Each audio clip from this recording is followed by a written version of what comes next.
Sebelumnya, selamat pagi, selamat siang, selamat sore, selamat malam, dan selamat subuh bagi teman-teman yang sedang menonton presentasi saya, terutama selain teman-teman adalah Profesor Agus Purnomo yang mengajar sistem logistik dan SCM di ULBI, dan tentunya seleksi presentasi kali ini saya akan membawakan tema topik seleksi vendor terbaik.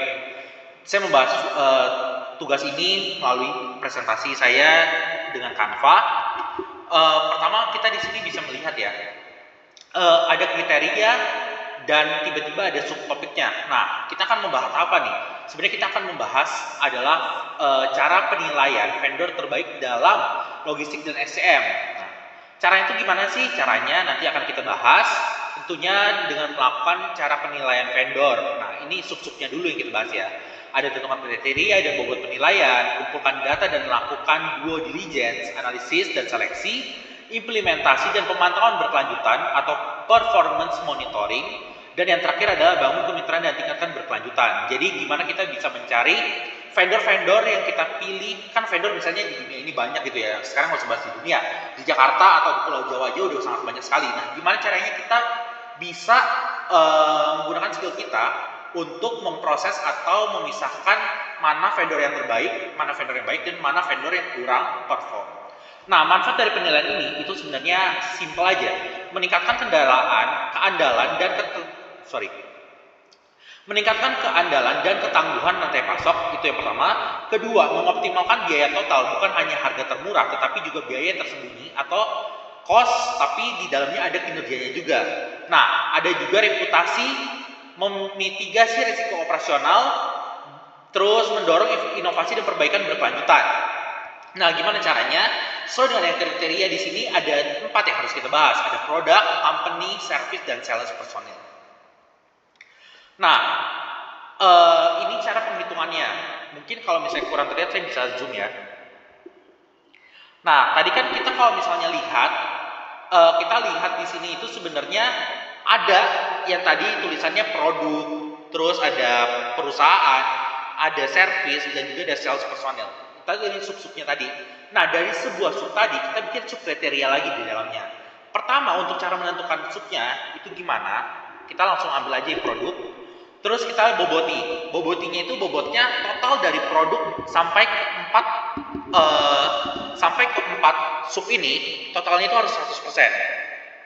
Nah, kita ambil contoh. Di sini penghitungannya adalah produk skornya 30%. Berarti sudah dari 100 pemakaian 30%, berarti sisa 70%. Lalu kita mengambil perusahaan dengan skor 17,5%, service 35%, dan sales personel 17,5%. Ini bobotnya itu karena ini tugas yang tidak ada case study-nya, atau misalnya tidak ada yang harus dihitung, jadi kita masih pembobotannya itu sesuai hati kita gitu. Jadi asal-asalan tapi pasti.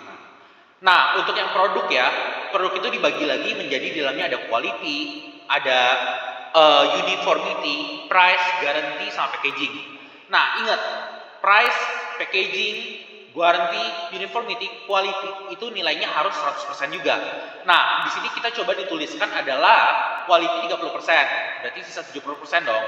Nah, uniformity 15%, ditambah guarantee 15%, berarti udah 60%. Berarti kita kurang berapa lagi nih? Kurang uniformity, packing, ditambahin total 100%. Nah, begitu juga seterusnya untuk sub-sub lainnya. Contoh sub perusahaan, sub service, dan sub sales personel seperti itu.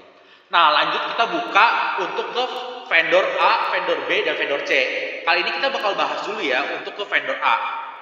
Karena next sampai selesainya itu sama aja pembobotannya. Kalau misalnya kita udah bisa pembobotan atau pemilihan vendor terbaik dari yang A, kita udah bisa untuk melanjutkan ke B dan C dan D, nanti tergantung seberapa banyaknya gitu ya. Nah, untuk yang di A ini kita harus memberikan skor dari 1 sampai 5. Nah, ingat 5 itu yang terbaik dan 1 itu yang paling rendah. Tapi balik lagi, karena ini hanya contoh, ini tidak ada pembobotan yang khusus. Jadi ini juga sesuai hati saya gitu ya. Nah, contohnya kita kasih quality, di sini itu ada 5. Nah, siapa sih yang kasih penilaian ini? Sebenarnya penilaian ini ada si skor expertnya.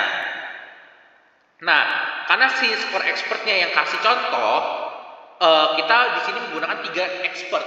Ekspor 1, ekspor 2, ekspor 3. Nah, ekspor 1 udah kasih nilai nih tadi, udah 5, 4, 1, 3, 2. Nah, sekarang ekspor 2 juga menggunakan kemampuan skillnya untuk nilai.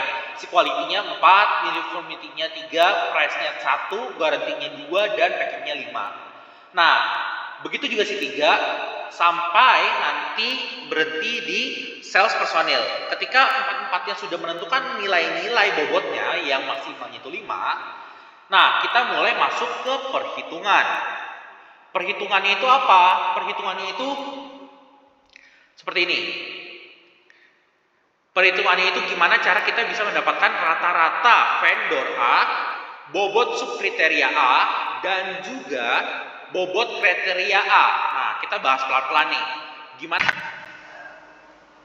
Nah, kita bisa asumsikan dari vendor A ini, bisa kita lihat ya.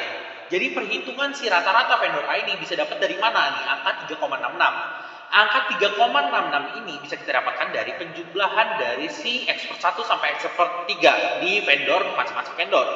Kita ambil contoh vendor A. Vendor A tadi punya perhitungan dari ekspor 1 sampai 3, itu yang bagian atasnya adalah 2, 4, dan 5. Jadi ini semua ditambahkan 9 tambah 2, 11. 11 ini dibagi 3 karena kolomnya 3 dan ekspornya 3 gitu. Dibagi 3. Nah, makanya di sini bisa ditemukan hasil yaitu 3,66. Oke, kalau kurang mengerti atau kurang jelas saya jelaskan satu lagi ya. Bagaimana cara angka 2,66 ini bisa dihasilkan? Nah, melalui adalah 1 ditambah 3 ditambah 4 yaitu 8. 8 ini dibagi 3 hasilnya 2,66. Nah, sekarang ini cara penghitungan bobot subkriteria A. Cara menghitung bobot subkriteria A itu gimana? Nah, kan kita udah dapet nih angka yang harus kita hitung. Contohnya 3,66. 3,66 ini kita kaliin 30% karena dia itu sejajar lah. Maksudnya penilaian ini itu kayak misalnya quality itu ekspor 1 memberikan poin 5 gitu sampai ekspor 3. Nah, karena kita membahas rata-rata berarti rata-rata si quality-nya ini yang kita dapatkan perhitungan dari jumlah habis itu dibagi 3 tadi terus menghasilkan data 1,098. Contoh sekali lagi ya. Bagaimana cara mendapatkan 0,399? Di sini caranya gampang banget ya. Berarti kita harus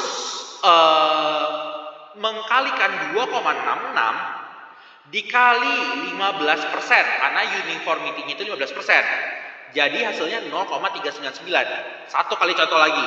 Gimana kita bisa menghasilkan 0,699? Caranya adalah 2,33 perhitungan yang tadi kita dapatkan dari penjumlahan lalu dibagi 3. Nah, terus kita kalikan dengan 30% si price.